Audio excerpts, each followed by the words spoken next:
The Sopranos follows the mob boss of New Jersey, Tony Soprano, and all the issues and troubles he faces as a gangster, and as a father and head of a family. The Sopranos is often cited as the greatest television show ever made, the series which kickstarted the second golden age of television. The Sopranos is celebrated for various reasons, not least because of its depiction of gritty, down-to-earth mob life, a real-life organic feel, and a world that feels lived in, the regularness of life. It is a lightning-in-a-bottle show where everything was at its A-game, from the storytelling, writing, directing, casting, and all anchored by perhaps the best performance in television history with James Gandolfini's depiction of Tony Soprano. You probably came for the gangster stuff. Maybe someone told you it was a TV version of Goodfellas.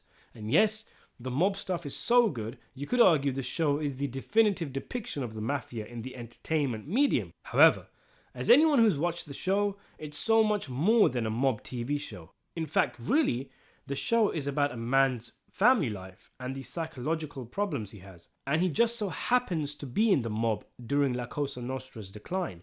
And that allows for the show to explore themes such as the decline of the American dream and the loss of culture. There's a small little scene in the show I wanted to talk about today regarding Tony and his wife Carmela. Of course, the duo don't exactly have the ideal relationship. Tony's infidelity, Carmela looking the other way when it comes to Tony's mob lifestyle. In fact, her actively profiting from it, living a life of luxurious materialism from Tony's blood money. Not that she'll ever admit that. The two separate after Tony's swings and flings literally come calling home, only for the two to reunite after Carmela essentially enacts a business transaction with Tony to secure her future. And that's what their marriage has pretty much become by the end of the show, a business relationship. In season 4 of the show, Tony meets Valentina, who becomes his girlfriend. Initially, Tony does not want to continue the relationship because she used to date Ralph, and he doesn't want to be where Ralph has been. But after Carmela throws him out of the house, the relationship continues. Appearing far more mentally stable than previous muses like Irina and Gloria, Valentina is playful and prankful, messing with Ralph in the horse stables much to Tony's amusement. Her wildness and aura of a free horse, horses being a big metaphor in this season with Ralph, Valentina, Tony, Tracy and Pyamai. Maybe that's something we can discuss in a future video. But anyway, Valentina's bubbliness is infectiously attractive and a stark contrast to Tony's miserable moodiness. In one scene, Valentina pranks Tony by loosening the top of a salt shaker and then suggesting Tony's food needs more salt. After ending with a plateful of salt, Tony looks momentarily irritated but ends up engaging with Valentina's playful behavior.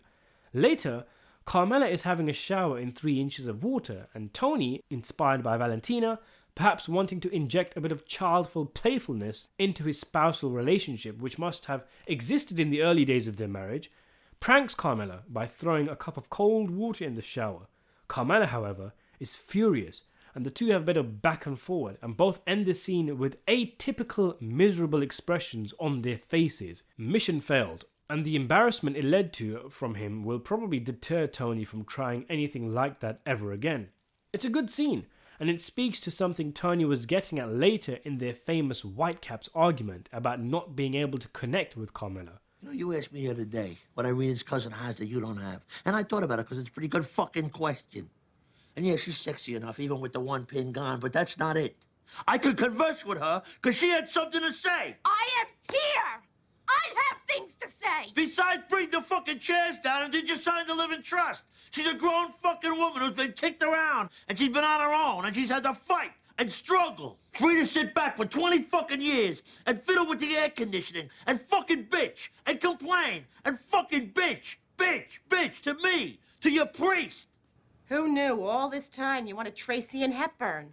Well, Tony, what about the 1,000 other fucking pigs you had your dick in over the years? The strippers, the cocktail waitresses. Were you best friends with all of them too? Of course, it's not an excuse to sleep around, but maybe Carmela later, when she got back into the shower, with her hair in the water, disgusting, should have reflected as to what Tony was actually trying to do, only in a dumb and invasive way with a stupida fucking prank. It is an example of Tony trying to inject some life into their relationship, but alas, he is rebuked. We even see Carmela later sneaking a peek at Tony when he is in the shower.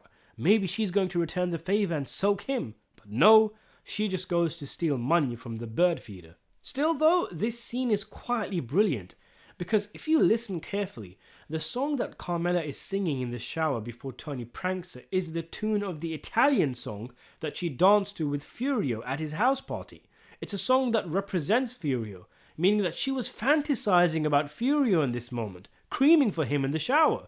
Quite ironic that we're looking at Tony negatively in this episode for his adultery, but Carmela is also on the same road, only of course at the level of daydreaming. And that may be why she is so angry, not just because of the prank, but because, like he was inspired by a non-marital relationship he was having, she too was inspired by Furio in this instance. The song's name is called Vesuvio, like the volcano, implying calm is burning with passion. So she's dreaming about Furio, dreaming about dancing with him, running away with him. She was so hot down there. Maybe even fantasizing about doing other things with him. Satanic black magic. Sick shit. And then Tony appears to literally throw cold water at Carmela's dream. Just like what happened earlier in the episode when she was conversing with Furio, who took an interest in her. And then Tony walks down the stairs, which of course is also referenced in the Whitecaps fight. And he would ring the doorbell. I felt like my heart would come out of my chest. He would smile, and we'd talk, and then you would come down the stairs. And I felt probably like someone who was terminally ill, and somehow they managed to forget it for a minute. And then it all comes back. Sleeping with Furio was Calm's fantasy. Tony threw cold water on it right away. But in this heated moment between the two, they are at an impasse because Tony wants from Carmela what Valentina gives him, and Carmela wants from Tony what Furio gives her. Tony wants Tracy and Hepburn, someone he can talk to, someone who can contribute, someone who's intelligent and three-dimensional and isn't always nagging. In many ways, his perfect woman is Dr. Melfi. Carmela wants to have attention given to her. She wants to be made to feel special. It's a metaphor. So there you have it, just a little analysis on what appears to be a pretty straightforward scene but is proven to be very allegorical. For more videos, subscribe to the channel and thanks for watching. Before we finish, I'd just like to thank my patrons, Stefan, Alexis Vasquez, Chris Starr, Countess von Zarovich, Daniel P, Nicholas Curtis and OpenClassActions.com. And also my channel members, Michael Awatwi, Rikers, Joe Grossberg, the new On Goam 24, Lone Wanderer, Stefan, Q Lade, Pink Pools, Snuff This Rooster, Tristan Foss, Ross Miller, Cam Valentine, Cuco del Diablo, It's M, Lucas LF, and Maya Maz.